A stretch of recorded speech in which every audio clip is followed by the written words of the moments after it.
você na nossa jornada e você será abençoado através dela. Amém.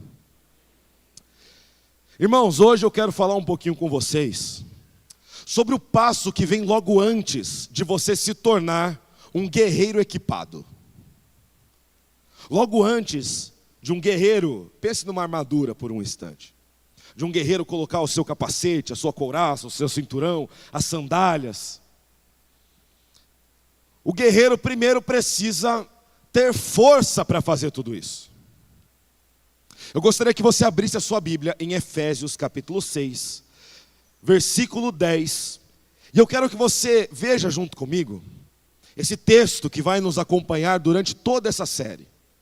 Semana que vem o pastor Rafael trará falando sobre a primeira parte da armadura, sobre a primeira parte que esse texto nos mostra, mas a gente não vai chegar nela hoje, porque tem um passo muito importante que acontece antes de você aceitar se revestir da armadura de Deus. Efésios capítulo 6, versículo 10. Leia esse texto em voz alta para mim. Uma palavra, sejam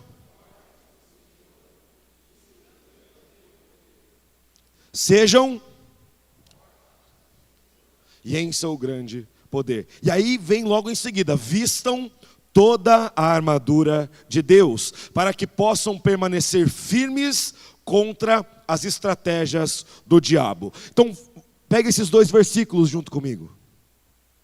Para vencer, para permanecer firme, para ser vencedor contra as estratégias do diabo, basta vestir a armadura? Não, antes dela vem, seja forte no Senhor e no seu grande poder. Seja forte no Senhor e no grande poder que Ele manifesta em nosso meio.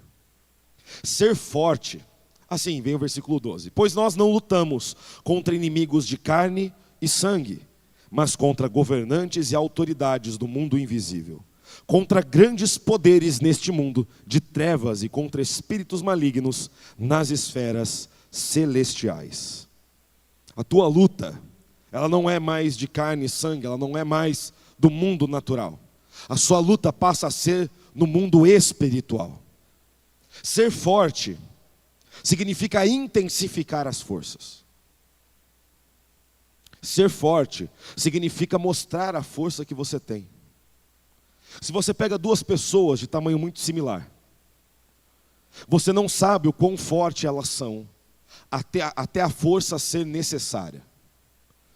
Se duas pessoas têm um tamanho parecido, mas forças diferentes, você descobre essa diferença a partir do momento que a pessoa precisa demonstrar a força, a partir do momento que um peso precisa ser carregado, que algo precisa ser arrastado, que a força é demonstrada. Então, se a Bíblia chama você a ser forte, ela não está chamando você a ser um forte ocioso, ela está falando que enfrentaremos batalhas. Enfrentaremos lutas, no qual a nossa força será necessária e demonstrada, no qual o grande poder do Senhor será demonstrado e necessário. Não é apenas falar que sou forte, mas é ter essa força ativa. Nesse versículo vemos uma parceria entre Deus e nós. Vemos duas ações muito importantes. Se você for forte, se você se fortalecer, se você demonstrar força, Deus te ajuda, revestindo você e a sua vida com a armadura que só Ele pode dar, com as estratégias que só Ele pode dar, que vencem as estratégias do maligno. Deus mostra uma parceria. A Bíblia é cheia de parcerias. A Bíblia é cheia de busque e receberão, peçam e receberão, busque e acharão, peça e receberão. A Bíblia é cheia de parcerias. Deus cria parcerias com aqueles que se colocam à disposição dele. E existe a força de vencedor. A força de vencedor é aquela força que vem nos momentos importantes, aquela força que é demonstrada em momentos de batalha, em momentos de dificuldade, em momentos difíceis, em momentos que você pensa que não consegue mais lutar. E nesses momentos, quando você se mostra forte, não é mais a sua força lutando por você, mas é a força do grande poder do nosso Senhor, operando através da minha e da sua vida. E eu gosto de olhar na Bíblia e ver ações práticas. Jesus, quando ele forma os seus discípulos, quando ele ensina os seus discípulos, ele não estava ensinando os seus discípulos para perderem batalhas. Ele estava ensinando os seus discípulos a serem discípulos fortes diante das lutas. E isso não parou nos discípulos, lá que nós lemos. Isso continua até você.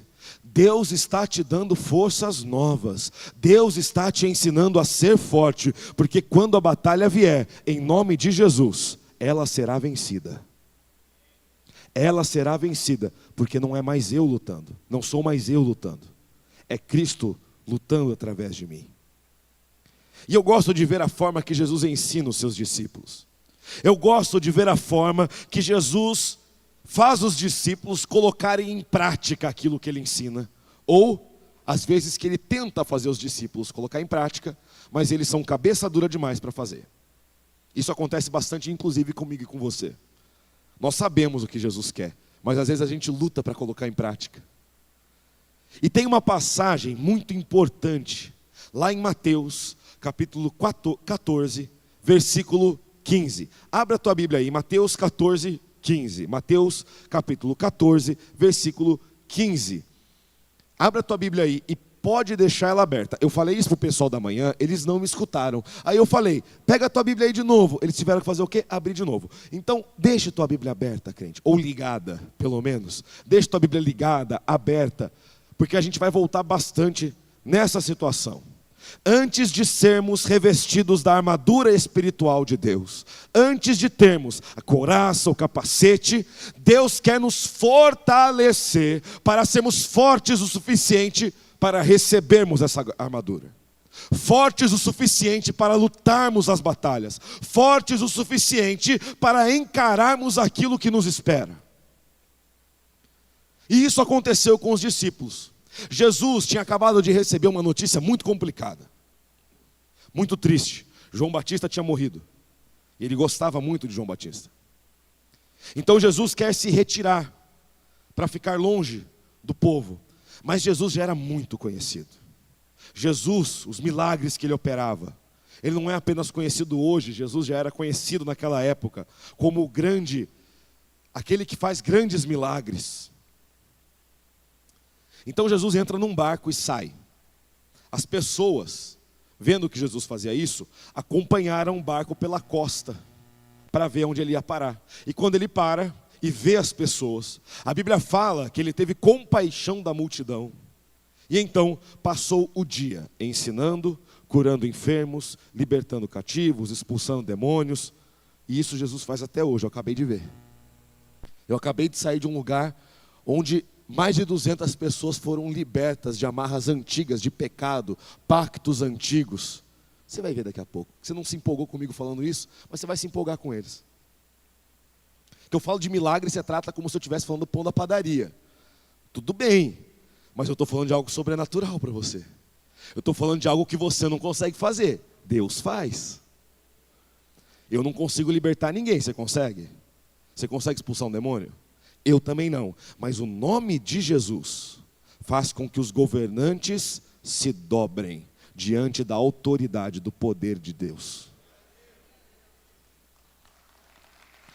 Graças a Deus vocês estão glorificando. Começou daqui, que essa empolgação venha para cá.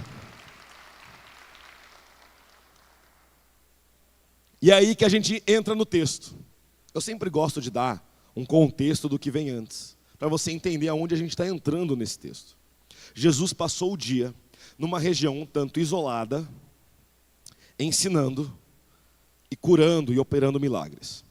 E aí vem o versículo 15. Ao entardecer, os discípulos foram até ele, Jesus, e disseram: este lugar é isolado e já está ficando tarde. Mande as multidões embora para que possam ir aos povoados e comprar comida. Jesus, o culto é para acabar às 8. O povo está ficando com fome. E crente com fome é um perigo. Crente com fome começa a tacar cadeira no pastor. Começa a desejar que o pastor vá embora. Por quê? Porque está perdendo a janta. Está perdendo o horário da pizza.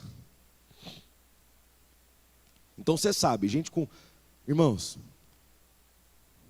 não, ela não está aqui. Minha mulher é uma bênção. É um amor. Minha mulher é um amor. Um amor de pessoa. Mas quando ela fica com fome, tome cuidado. Você pode ser atacado por um ser faminto. Então quando ela está com fome, eu até presto atenção. Eu até tomo cuidado. Aí eu dou uma comidinha, vejo se ela melhorou, aí tudo bem. Então os discípulos viram para Jesus e falam exatamente isso: Jesus, as pessoas estão cansadas, o lugar é isolado, está ficando tarde. Mande elas embora para elas comprarem comida. E então Jesus responde. O que Jesus respondeu? Não, então você tem que ler um pouco mais alto. O que Jesus respondeu? Não há. Providenciem alimento para elas. Poxa, Jesus. Eles responderam: temos apenas 5 pães e 2 peixes. Jesus disse: tragam para cá. Em seguida mandou o povo sentar-se na grama. Tomou os 5 pães e os 2 peixes, olhou para o céu e os abençoou. Então partiu os pães em pedaços e os entregou aos seus discípulos, que distribuíram às multidões. Todos comeram à vontade. Você pode dar um glória a Deus? Você está tratando o pão multiplicado como o pão que você comprou na padaria hoje de manhã. Todos comeram à vontade. Está quase lá. Todos comeram à vontade. Da última vez que eu vi, os meus 5 pães e 2 peixes não alimentam 5.000 pessoas. Homens, sem contar mulheres e crianças. Mas o pão que Jesus multiplica alimenta. A gente vai entender mais disso. E os discípulos recolheram 12 cestos com as sobras. Os que comeram foram cerca de 5.000 homens, sem contar mulheres e crianças. Ou seja, 10.000 pessoas, 15.000 pessoas. Era muita gente. Força de vencedor gera em nós atitudes. A força daquele que vence, a força daquele que luta batalhas para vencer e não para ser derrotado. A Bíblia nunca fala que nós vamos parar de lutar. A Bíblia nunca fala que não teremos problemas. Mas a Bíblia fala que nos problemas que tivermos, estamos com aquele que venceu todos os problemas no alto da cruz. Todos os problemas Jesus levou sobre si. Todos os impossíveis o meu Deus pode fazer. Então eu não preciso me preocupar. Eu só preciso batalhar, ser forte. E para você ter força de vencedor, a primeira coisa que você precisa fazer é encarar os fatos. Jesus não era uma pessoa que fugia de problema. Jesus não era uma pessoa que se esquivava de problemas. Ele encarava problema como problema. Ele chamava problema de problema. E às vezes você está aqui pensando que para ser vencedor, a tua vida tem que ser isenta de problema. Para ser vencedor, a tua vida tem que ser, você tem que ofuscar os problemas, deixar eles de lado, deixar eles para lá. Para ser vencedor, talvez você esteja pensando que você precisa fazer os teus problemas sumirem, e não vão. Você pode perguntar para uma pessoa mais velha, para uma pessoa mais nova, mais ou menos experiente, não importa quem você seja, você terá batalhas para lutar. E os discípulos chegaram até Jesus no versículo 15 e falaram: este lugar é isolado e já está ficando tarde, mande as multidões embora. A Bíblia nos apresenta duas possibilidades de encarar os problemas. Ou podemos crer, confiar e sermos fortes no grande poder de Deus, ou precisamos descartar o sobrenatural. Ou você crê que o mesmo Deus que cura cegos, que expulsa demônios, é o mesmo Deus que tem poder para multiplicar o pão, ou você precisa descartar o sobrenatural. Ou você precisa viver uma vida que entende que sobrenatural é sobrenatural, que existe algo além do que podemos ver. Ou você precisa viver uma vida que descarta tudo isso. Olhe para os discípulos, se coloque no lugar deles. Eu gosto de fazer isso. Eu gosto de ver as situações da Bíblia e imaginar, visualizar, porque elas foram situações reais que aconteceram na nossa história. Elas foram situações que aconteceram no curso da nossa história. E é legal imaginar. Eles estavam numa região relativamente deserta, com muita vegetação, mas pouca chuva, e longe de povoados. Eles estavam com uma multidão de mais ou menos 10 mil pessoas na frente deles.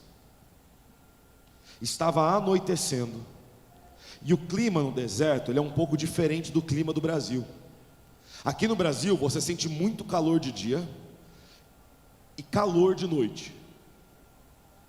Você morre de calor de dia e sua um pouco à noite. No deserto é um pouco diferente. Você tem muito calor durante o dia e muito frio durante a noite, porque não tem umidade no ar. Então quando o sol desaparece, é um gelo. Então estava anoitecendo, daqui a pouco as pessoas começariam a ficar com fome e com frio. Os discípulos estavam com medo de ser agredidos pela multidão. Os discípulos começaram a ficar preocupados, e eles falavam: mestre, manda eles embora. O clima, a situação não está favorável para abrigar 10 mil pessoas. Não está favorável para esse pessoal vir para cá.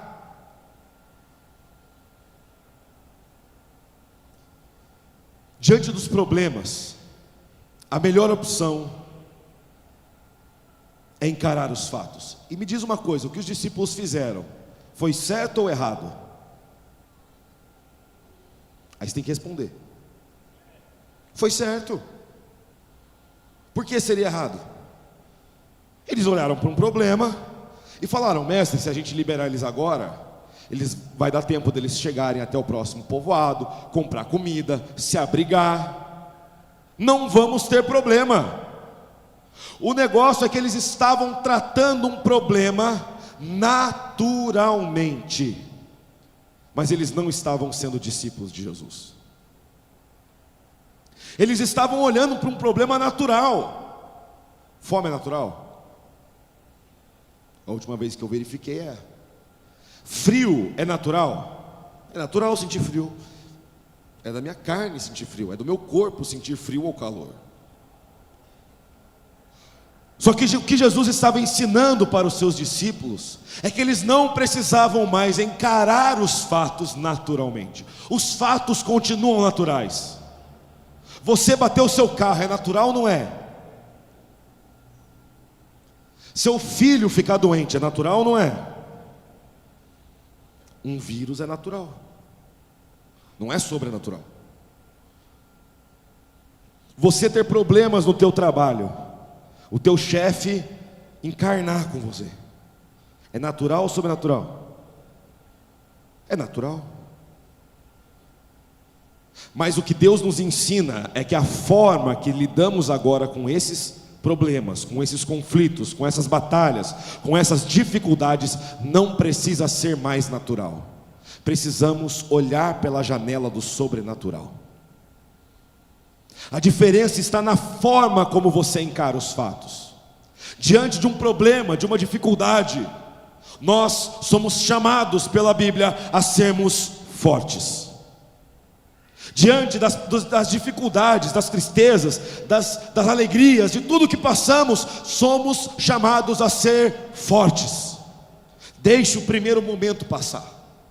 O primeiro momento talvez você sinta medo, talvez você sinta temor, às vezes você pode sentir tristeza, mas a partir do momento que você entender que aquilo é um problema, pare de pensar naturalmente. Olhe para aquilo e pense que Deus está prestes a fazer algo maravilhoso na tua vida. Não deixe o natural te vencer, porque você não é mais natural. Não somente. Eu ainda sou natural, eu estou aqui, gente, falando com você, carne e osso, normal. Mas eu não olho mais pelos olhos naturais. O que a Bíblia está me ensinando é que eu não posso mais olhar os fatos, olhar os problemas, olhar os conflitos pelos olhos naturais, porque existe uma janela que Deus abre diante de você, sobrenatural, e a partir dela você pode ver que através desses 5 pães e 2 peixes, através desse problema, Deus está prestes a operar um milagre na tua vida. Não seja somente realista. Realista é o que os discípulos foram. Deus, Jesus, está frio, estão com fome, cansados, manda para casa. Eles pegaram aquele problema que era grande e dividiu um pouquinho para cada um. Deus, Jesus, se todo mundo comprar um pouquinho de pão, não fica ruim para ninguém. E aí Jesus vira para eles e fala: não, todo mundo aqui está com fome, pensa assim.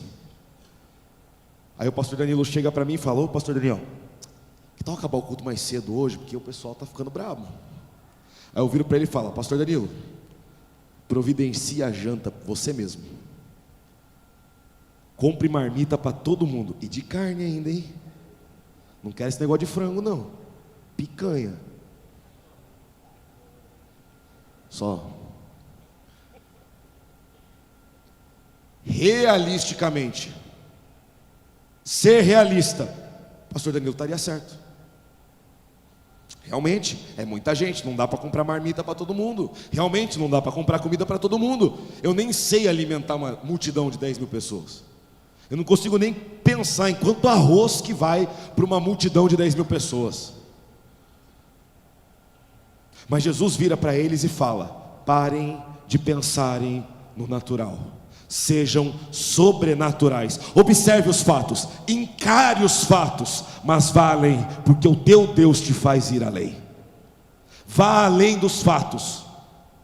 E para você ir além dos fatos, o que Deus nos ensina nesse texto é que para termos a força de vencedor, para sermos fortes, como a Bíblia nos chama a ser, encarar os problemas, como a Bíblia nos chama a encarar, precisamos mudar o nosso pensamento.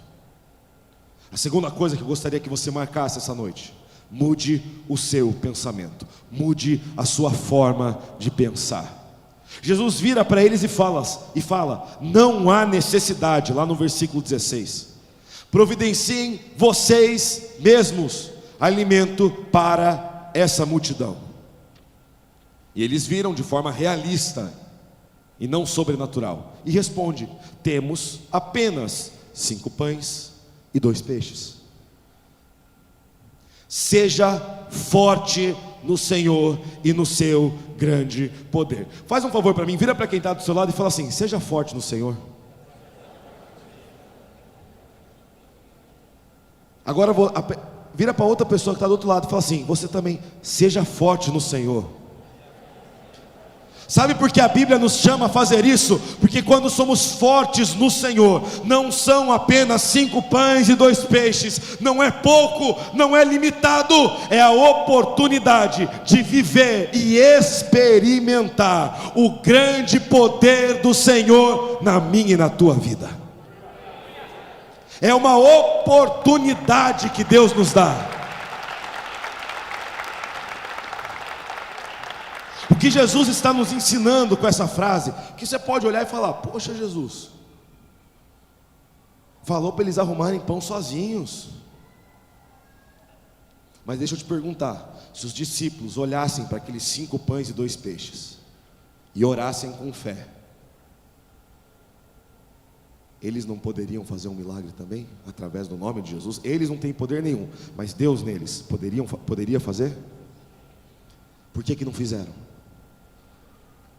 Porque não mudaram a forma de pensar.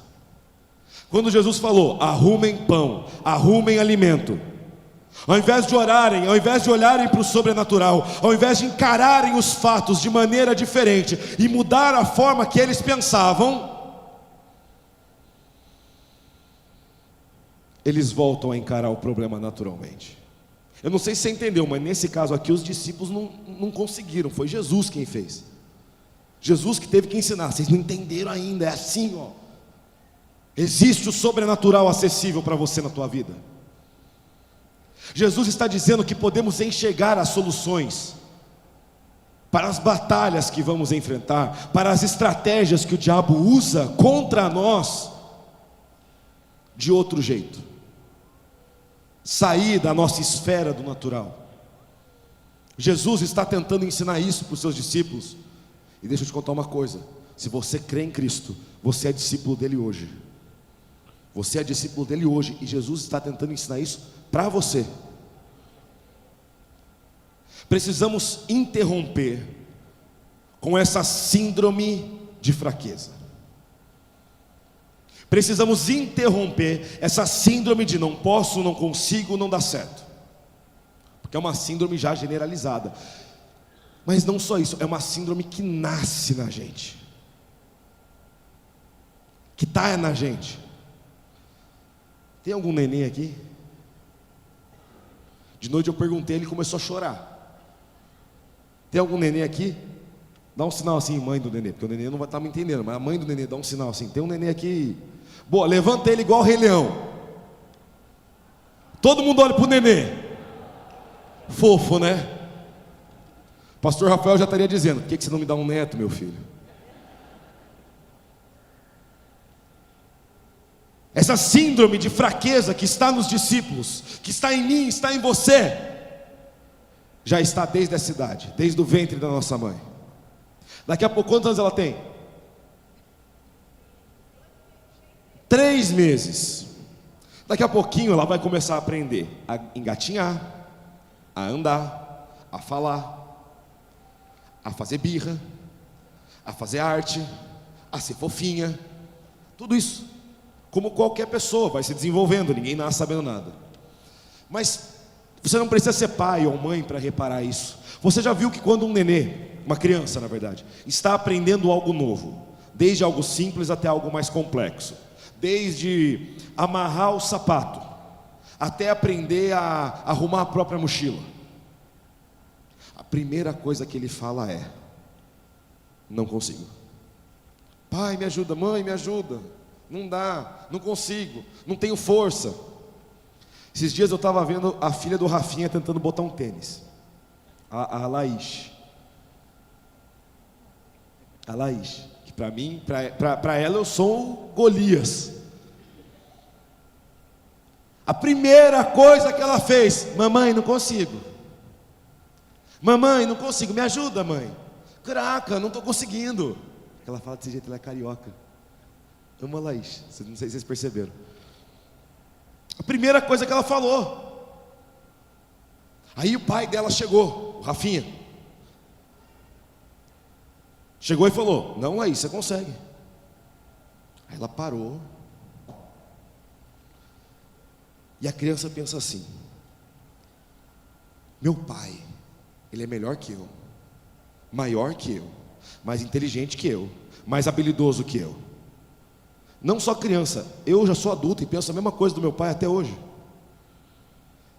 Se meu pai falou que eu consigo, é porque eu vou conseguir. Se ele precisar me ajudar, ele vai ajudar quando eu não conseguir. Mas quando meu pai fala para mim que eu consigo, é porque eu consigo. Precisamos quebrar essa síndrome de fraqueza que vive dentro de nós, mudando o nosso pensamento, porque se Deus já falou para você que você consegue, que você vencerá, Ele está junto com você. O teu pai está junto com você. O seu pai terreno? Não, um pai muito melhor, muito maior, perfeito, bom e fiel. O teu pai celestial já declarou vitória sobre a tua vida. Ele já declarou milagre sobre a tua vida. E quando for impossível, pode ter certeza, Ele vai operar o impossível na sua vida. Pode ter certeza, Ele vai operar o impossível na tua vida. Precisamos enxergar soluções, levando em conta o poder de Deus. O primeiro texto que nós lemos: seja forte no grande poder do nosso Senhor. Seja forte no Senhor e no seu grande poder. Antes de pensar o pior, precisamos considerar o melhor. Precisamos viver o nosso dia a dia, levando em conta os milagres que Deus vai operar. Eu não sei quais, mas eu tenho certeza que irá operar. Mas é natural, irmão. Quando você bate o carro, qual é a primeira coisa que você pensa? Será que a pessoa está bem? Eu espero que seja esse. Se não for, por favor seja. Logo em seguida você pensa: a franquia do meu seguro. Aí você já começa a fazer parcelado em tantas vezes, 9 fora, sobra menos tanto. Aí eu peço tal coisa assim, e você começa a fazer conta falando: meu Deus, eu estou no sal. Meu Deus, vai dar errado. Ou pior, se você não tem seguro, você fala. Você nem fala, você só suspira.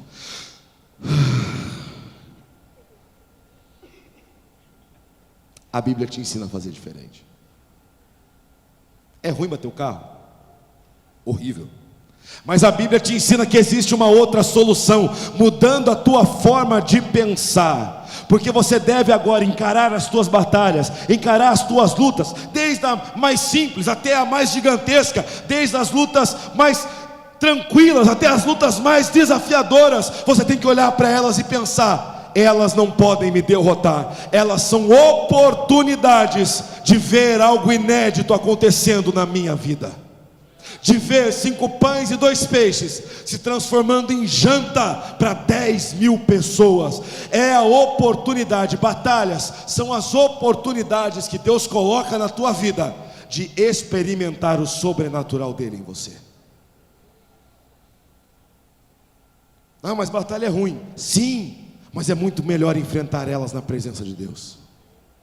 Batalha é horrível, gente. Ninguém gosta de batalha. Mas uma coisa é certa: nessa vida enfrentaremos batalhas, enfrentaremos conflitos, enfrentaremos dificuldades. Mas, irmão, é muito melhor enfrentar essas dificuldades do lado do Deus dos impossíveis. Precisamos mudar a nossa forma de pensar. Olhar para o nosso dia, desde a hora que você acorda até a hora que você vai dormir, e pensar: eu estou ansioso para saber o que Deus irá fazer hoje na minha vida. Eu não sei exatamente o que, mas quando você descobrir, vem e me conta, porque eu quero saber também. Eu quero ouvir o teu milagre, eu quero ouvir a tua multiplicação. Você precisa olhar para aquele pouco e falar: é esse pouco que Deus vai usar para operar algo grande na minha história. E a terceira e última coisa que eu gostaria que você lembrasse essa noite, a terceira e última coisa que eu gostaria que você guardasse no teu coração, é que força de vencedor precisa que você prepare um milagre. Em seguida, versículo 19 de Mateus 14. Em seguida, Jesus fez o quê? Não, mas lê um pouco mais alto assim para eu te ouvir. Mandou o povo, tomou os 5 pães e 2 peixes, olhou para o céu e os... Fique em pé junto comigo.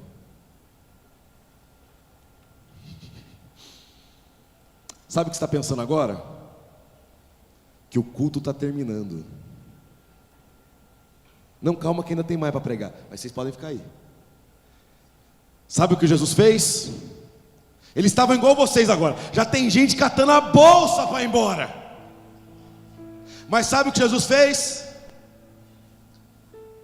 Assentem-se. Pode sentar. Peguei você no pulo, você já estava pensando que o culto estava acabando. Eu entrei para pregar mais cedo, crente. Deixa eles aqui, eles estão fazendo a função deles. Peguei você no pulo mesmo, né? Sabe por que Jesus fez isso? Eles estavam prontos para fazer o natural, para ir embora. Igual você estava pensando: eita glória, 1 hora só de culto, que bênção, vou chegar em casa mais cedo, vou ver o resultado do jogo, vou comer pizza. Não, irmão, Deus tem coisa para fazer na tua vida hoje.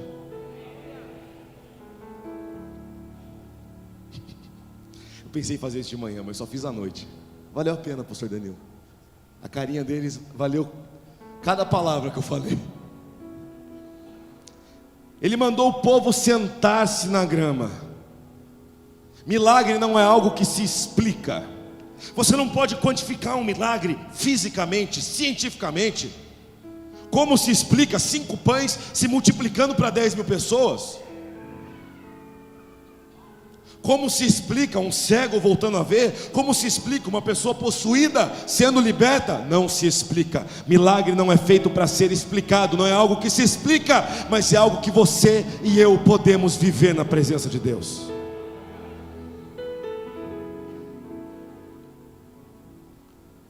O milagre é preparado mesmo no meio do problema. Jesus estava no meio de um problema, alimentar 10.000 pessoas, mais ou menos. E ao invés de ceder à pressão, ceder ao natural, ceder aos discípulos, ceder ao povo que já devia estar falando: deixa a gente ir embora, queremos ir. Jesus pede para todos sentarem.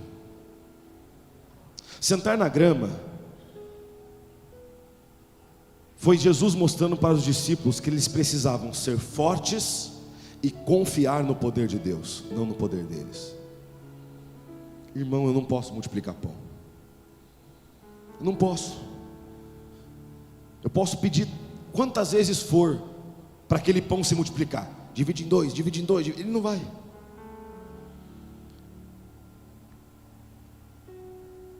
Mas quando o Espírito de Deus atua através de você, a realidade começa a mudar. Havia uma pressão naquele ambiente, uma expectativa que algo iria acontecer. O povo olhava e eles estavam ansiosos para saber o que Jesus vai operar agora.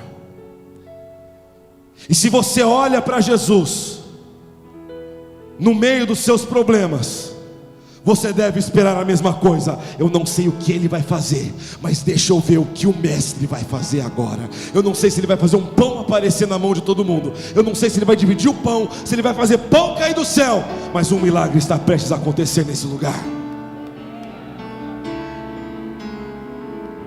Quando somos fortes e confiamos no grande poder de Deus, preparamos ambientes de milagre no meio dos nossos conflitos. Conflitos que parecem ser impossíveis, conflitos que parecem ser grandes demais. Irmão, você vai ver pessoas entrando daqui a pouco com essa camiseta, felizes por estarem aqui. E algumas delas eram escravos de entidades e demônios há mais de uma década. Algumas delas eram escravas de vícios, eram escravas da depressão, eram escravas de traumas, que eu não poderia fazer nada por elas. Eu não teria poder de realizar uma coisa que foi feita esse final de semana, mas o nosso Deus estava presente naquele lugar, e havia uma expectativa de milagre. E quando nós vimos, o milagre aconteceu em nosso meio. Pessoas foram libertas, pessoas foram curadas, porque Jesus estava naquele lugar. Você precisa preparar ambientes de milagre para serem vividos por você. Eu não sei qual dificuldade você tem enfrentado, eu não sei qual luta você tem enfrentado, eu não sei qual impossível está diante de você, mas gere expectativa, gere um ambiente de milagre, porque quando você menos espera, nosso Deus vai operar algo na tua vida. Quando chegaram 5 pães e 2 peixes na mão de Jesus, ele não reclamou ou falou que era pouco. Ele levantou os céus e deu graças. Deus, muito obrigado. Pai, muito obrigado, pelo que o Senhor está prestes a fazer. Irmão, a Bíblia nos mostra que mesmo antes do milagre acontecer, a gente já pode celebrar, porque temos certeza que Ele vai. É isso que a Bíblia mostra. Deus levantou aqueles 5 pães, que não davam para, nem se dividisse uma migalha por pessoa, alimentava aquela multidão. E Ele levantou aquele pouquinho de pão, e ainda falam 5 pães e 2 peixinhos. Eu imagino que são 2 sardinhas, desse tamanhozinhos. Ele levantou aqueles peixes, levantou aqueles pães, e falou: obrigado, Pai, pelo que o Senhor está prestes a realizar no meio dessa multidão. E quando os discípulos viram, eles tiravam pão, e descascavam peixe, e despedaçavam peixe, e quanto mais eles faziam, mais comida tinha.